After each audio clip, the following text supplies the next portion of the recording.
Hello, and welcome to my spoiler review of Glass Onion, a Knives Out mystery, which I had the fortune of seeing in theaters way back in November for a press screening right before it played in theaters for a one-week exclusive, which was quite the big deal.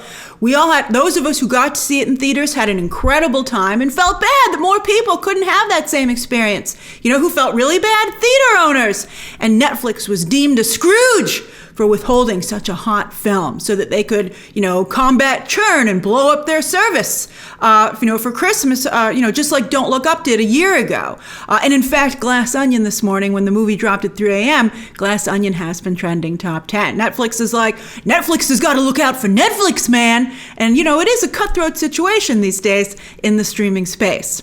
But I gotta tell you, I watched a screener. I'm Critics' Choice, so I get screeners, and I got a screener for Glass Onion. So I watched it again because, I was gonna do my notes for this spoiler review. I wanted to watch it again, to be honest with you, because I liked the movie so much. And, because it was a mystery with so many layers and reveals, I thought, maybe I wanted to make sure I didn't miss anything. And I gotta tell you, it is a fantastic watch on the small screen, too. Well, relatively small screen. If you have a nice big screen television, oh, it pops. It pops. You've got the colors, the drama, the aggressive humor and commentary, the James Bond-esque location and music, complete with James Bond himself. It is just a delight. I can see why it's trending. I thought that it would. I'm sorry this spoiler review is a little bit late, but it's tough during the Christmas holiday with scheduling. Also, I enjoyed Janelle Monae's performance much more the second time around. I guess I got over her over-the-top comedic Southern accent. I mean, why should Daniel Craig have all the fun, right? What's the difference? I think with Daniel Craig, it seemed like a comedic choice from the get-go, even back in the original Knives Out. He's turned it up definitely in this movie. But with Janelle Monae, I guess because I didn't feel her character here was comedic, she's not really known for being a comedian, I took it as an acting choice. And I was like, well, I don't think you're doing that very well. But I think now that I watched it a second time, I believe that was intentional. She was like, hey, Daniel Craig, move over. I want to have some fun too. And I think when you think of it that way, it works much better. Now, speaking of fun, I do wonder who will have fun with this movie. I wonder how wide the play will be. When I first saw it, I felt that the humor was in the Colbert Report sweet spot. And that's where Democrats felt that they and Colbert were laughing at conservatives together, while conservatives felt that Colbert was laughing with them. So everybody enjoyed the show. It's ironic, when Colbert moved to a bigger market with The Late Show, he got less of a broad appeal because he leaned so heavily into liberal commentary. But you know what? He had to do something because he was losing out to Fallon. And now I believe last I checked, he was on top of the late night ratings. A lot of cutthroat arenas out there. A lot of cutthroat arenas. And I think late night's become a little bit small. So it's weird. It's interesting that he would have to go smaller to get bigger in that market. I love it. All right, but second time around, when I watched the movie, I thought, you know what? I think this just skews pretty liberal. I'm like, is this another Don't Look Up? I mean, it is wrapped in a murder mystery, so maybe some people will be okay with it. But it is pretty strong liberal commentary, even though it's also making fun of modern tech billionaires who conservatives like to say are the king of liberals, but I mean, these days that's not true. Yes, I believe Edward Norton is definitely a take on Elon Musk, but there's Jack Dorsey in there, who owned Twitter beforehand, Mark Zuckerberg, as well as Adam Newman. So unfortunate that so many people missed out on Jared Leto's brilliant performance in We Crashed. Which was also a little over the top. But, if you look at footage of Adam Newman, he himself was very over the top. Anyway, like all good comedic commentary, this one is searing, not only in its bullseye ability, but I think it's very fair. Because sure, Edward Norton's Miles Bron is an idiot, but he's an idiot who can make things happen. He has that magic touch. That friend group didn't get off the ground until Andi brought Miles into the picture, like it or not. And while Miles proves to be capable of murder, he in fact kills not just one, but two people. He thinks he kills three people, thanks to that fake out. Oh, we'll talk about that. Double fake out. His close circle of friends, who instantly disliked him when they first met him, by the way, proved to simply be after that golden ticket. And when Helen, Andi's twin sister Helen, burns up Miles' golden ticket in the form of the Mona Lisa, the payoff of that line, "I want to be known," in the same breath of the Mona Lisa. And it's like, here you go. Remember how the Mona Lisa was destroyed by Miles Bron? Brilliant. But only then, and I didn't even see that coming. It was so good. Only then can Helen get all of his friends to turn on him. Because we're not just talking about money, but also popularity and cancel culture. When the Mona Lisa is destroyed, Miles Bron is still very, very rich. And at that point, until the friends decide to turn on him, he still has control of that company. I thought it was great they didn't even explain what that company did. It was kind of like Google. But he still had all that. But the guy who circumvented the safety protocols in the Mona Lisa, which he privately had on display, which he shouldn't even been able to do, and then destroyed it, with the fuel of the future that was actually turned homes into the Hindenburg. I mean, there just isn't any coming back from that, which his friends then realized. That was great.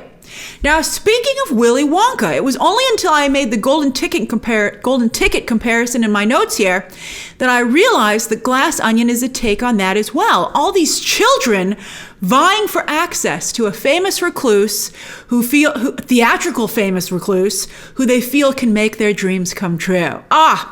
Now, of course, in that Roald Dahl classic, Wonka himself forces them to look in the mirror, but here it's Benoit Blanc, played here with much more agency than the first film, which I also appreciated. Now, some people might find Glass Onion too twisty, but I loved it, especially because it's so well thought out. The story is like a glass onion itself, with layers upon layers until you get to the center. That was a great line, by the way, that something can seem complex, but you can actually see right through it. Wow, a glass onion. It is a great idea, all on its own, that a billionaire would invite the world's premier detective to his murder mystery party. It is then also a great idea that the billionaire actually didn't invite Blanc, but the killer did, to make things more interesting. And then it's also a great idea that Blanc and the twin sister of a woman that was friends with this group that has been murdered create the ruse to gain access that Blanc was invited, because they never had to produce 2 invitations or 2 boxes, because Bron just assumed that everybody else had theirs. Bron should have asked everybody else to present their invitation, even if he didn't suspect that it was Helen and Andi, because he just knew that somebody had, reset their box and given it out there. That was just great. And so they did that ruse to set, because they didn't know the killer was Bron, but they just wanted to catch the killer off guard. And then to double dip on that fake out, pretending that Andi/Helen is killed there, then later on the island with the hot sauce blood. I mean, that was so great. That was great. Twins are very hard to pull off in a story like this, and they can reek of soap opera-ness. But Rian Johnson and Janelle Monae make it work, added by the fact that it's believable that this group is so superficial that they forgot that Andi had a twin. That's stupid, but you believe that they would. It was also very unbelievable that Blanc and Helen could keep the death of Andi out of the media, considering she's such a famous person, for a few weeks. I'd be like, maybe a couple of hours. I mean, I guess it was really unbelievable. But I was so wrapped up in the movie that I bought it.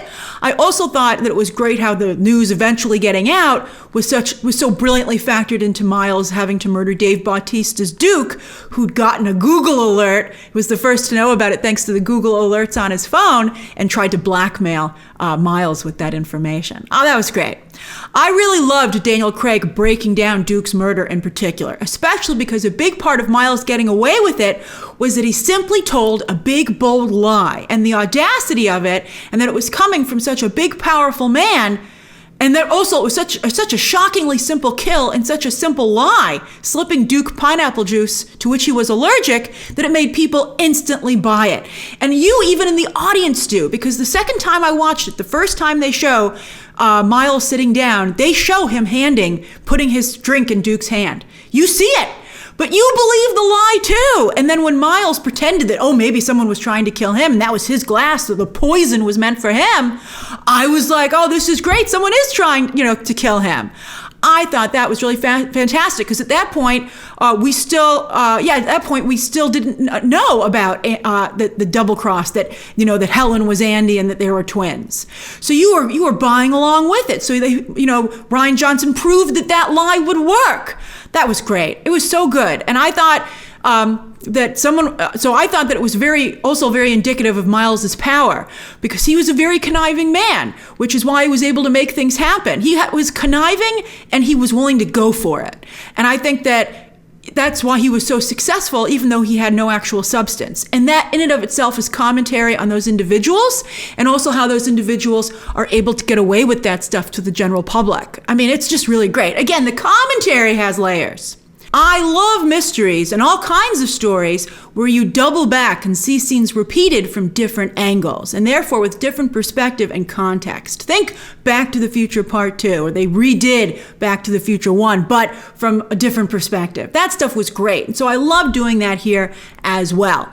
I also appreciated that, unlike the first Knives Out, where I felt very cheated, this time an actual crime had been committed. And in fact, there was danger at hand, making for a very thrilling film. The murders were not done. There was supposed to be danger in the first Knives Out, but I never really felt that there was, quite frankly. I was also so bummed out that there actually hadn't been a murder. I was like, whatever, man, I don't care anymore. Now, when the lights go out in this movie, that is a perfect example of the movie overall, in that it has so many murder mystery staples, but they are done with very modern and unique twists.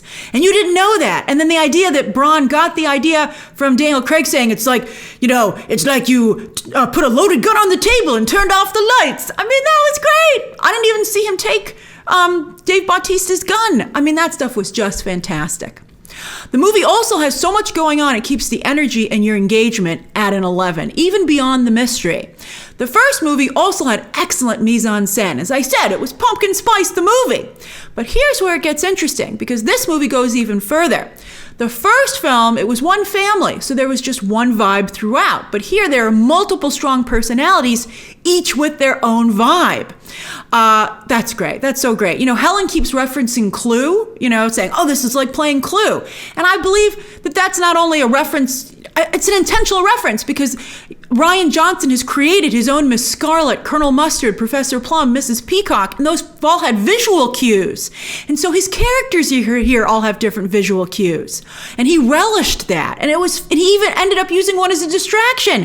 When, Bron uses Birdie's dress as a distraction when he does that, when he switches the drink. I mean, that was just incredible. I mean, that's how well thought out this is. I think that's where Knives Out surpasses the Hercule Poirot movies, the recent ones included, and other all-star cast mysteries, even the Clue movie itself, as those other films all tried to have a single vibe, whereas Glass Onion delights in being a kaleidoscope of grand kinetic energy. That's beautiful. That's beautiful. It was also very funny. It's a very funny movie with a ton of fantastic pop culture references and celebrity shout-outs. I loved it. Some of my favorites, Child equals NFT. I mean, we still don't understand NFTs, and they're still in the news. The Banksy doc that was was useless. It was a piece of, that was so funny that at first, I thought it was Greek. The Boston Dynamics dog/horse/bellboy with all their bags. I laughed at that every time, both times I saw it. I loved it. And by the way, Daryl, who's going through some stuff, who's just on the island, not part of the weekend's activities, but keeps showing up now and then. Brilliant idea. So current. I love it. The humor is just like so current.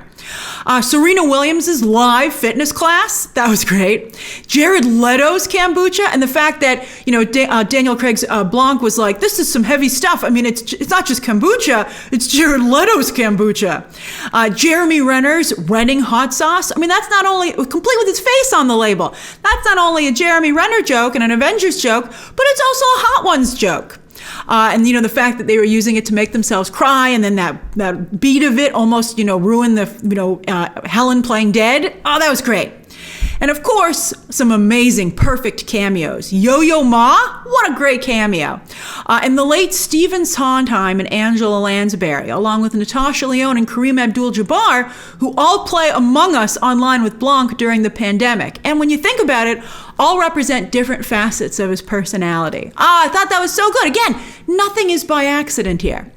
The location, again, very Bond, and with very Bond music to emphasize that. And like White Lotus's seasons, this is a real hotel, which was able to not only serve as the location, but house the cast and crew during COVID in a bubble. I also really liked, by the way, the COVID elements. It's nice to already be able to laugh about it, and it also made the movie, again, seem very current. I loved introducing all the characters by seeing them in their bubbles. Birdie was like, oh, don't worry, they're all in my bubble, even though she was throwing a party. And getting that puzzle box invite and working together to solve it. And what a great cameo by Ethan Hawke. You're good. I loved it. And I love the people feeling, oh, I'm sure that the 1% have this special thing that would make you not have any COVID issues. And you're like, that's ridiculous. I love it. But yes, although it's like, but there's still a part of it that, is based in reality. I mean, I don't know if you saw about the New York Times recent article about VIP service at some hospitals. I mean, this is like, again, so current. And that article even came out after, the same time this movie did. So Rian Johnson didn't even know about it. But yes, this is a real hotel with the glass onion part added via VFX. That glass onion, boy, what an incredible set. So total Bond villain lair. Loved it.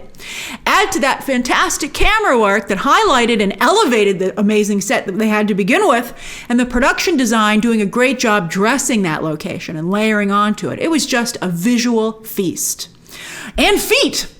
It was an accomplishment. And of course, in my opinion, it's just a great mystery. Usually I can figure out the killer pretty early on, but this movie kept me guessing. Not just because it was very well crafted, but to be honest with you, I didn't want to figure it out in advance. I was having such a good time letting Rian Johnson pull back the layers as he wanted to, at the pace that he wanted to. I was like, just do your thing, Johnson. I'm having a great time. Tell your story. I'm not going to jump to the end. It was great. Now, for a movie full of great characters, let's discuss them in the order of my favorites. And as always, I'm curious to hear your favorites down below. Obviously, Benoit Blanc is the best. He's having so much fun, and Daniel Craig deserves to have a lot of fun after the stress of playing James Bond for over a decade, both because those ended up being very difficult shoots. There was a strike that he had to co-write Quantum of Solace. He hurt himself a lot, and then he added a lot of stress by complaining about it a lot in the press. But the accent and the outfits, his pool outfit, he was swimming in a full short set, I loved it, are intentionally over the top. And he really does remind me of Columbo, putting on a hokey act to throw off his suspects and get them to underestimate him. Oh, that's great. He's just so Columbo.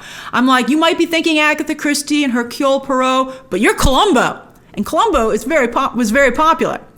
I loved Blanc having more agency this time around, being actively involved in he himself being the one who created the ruse. And I loved having Hugh Grant as his partner. I hope we get to see them actually together for the guaranteed third film. Netflix has guaranteed two more movies, and this is the first of the two. Because I think Craig and Grant's dynamic would be off the charts. I mean, not only as a couple, but just as a duo. I mean, I think as a couple, I really would love to see them as a couple. They look like a great couple. You like one of those couples you look at and you're like, you guys should be together. I love it. And was he making candles? Oh, it was so good. Hugh Grant. My favorite line of Blanc's in the film is to Kate Hudson's Birdie, when he turns to her and says, it would be dangerous for someone to mistake speaking without thought for speaking the truth. And then Birdie's hilarious response is, are you calling me dangerous? Because his comment just flew right over her head. Or, to some degree, she heard what she wanted to. It's brilliant! Which is why Birdie Jay is actually my second favorite character. What a brave performance from Kate Hudson. First off, she's playing a character who has said tone-deaf, racist things. And I think any actor would be nervous to tackle those lines, even in jest today. Yet Hudson plays Birdie's narcissism and stupidity so brilliantly that it works.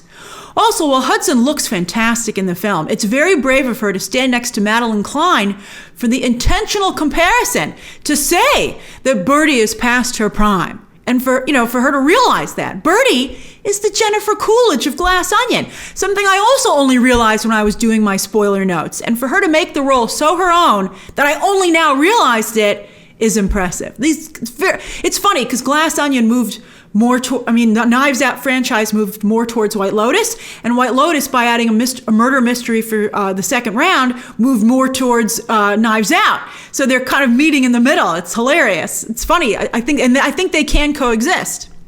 That's just really fascinating.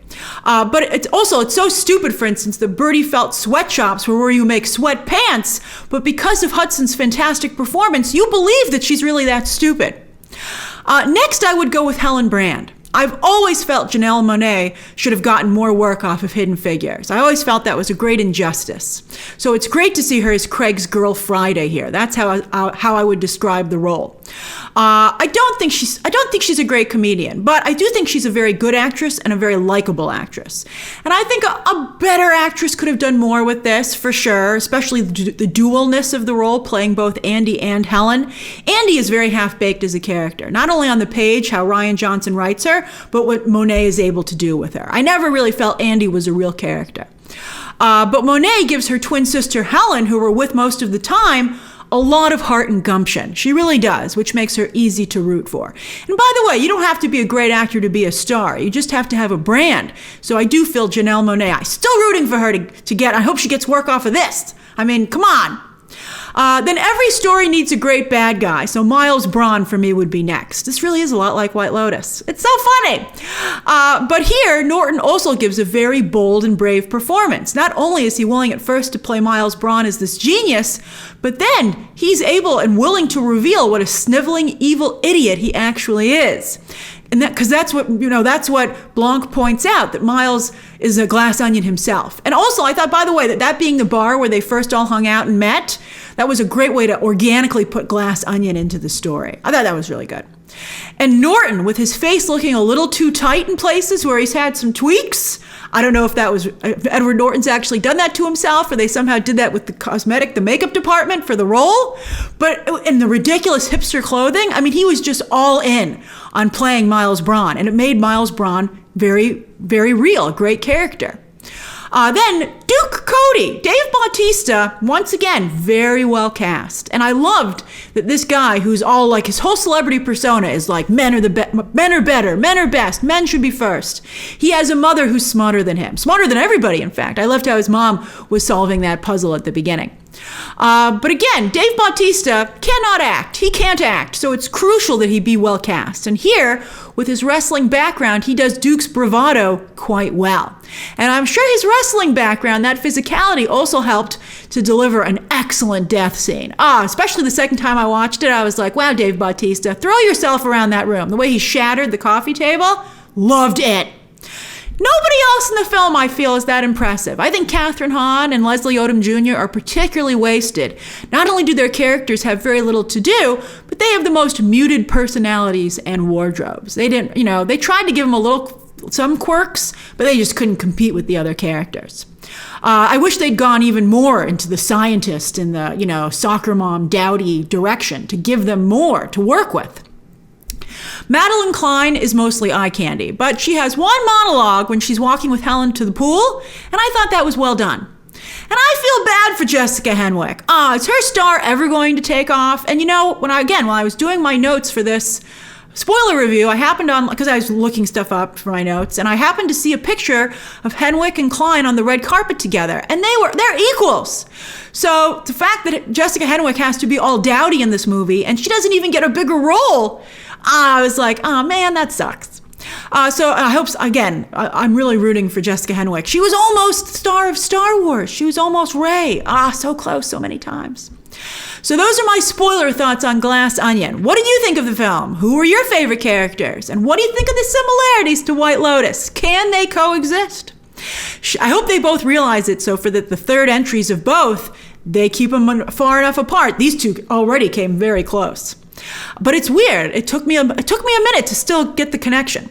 So share your thoughts down below. Subscribe today. I mean, I got that White Lotus was getting closer to Knives Out, but only until I was doing this video was I like, Knives Out's kind of close and on the White Lotus too, so they're both guilty. All right, so again, share those thoughts down below, subscribe today, and of course, as always, you can check out some more videos right now.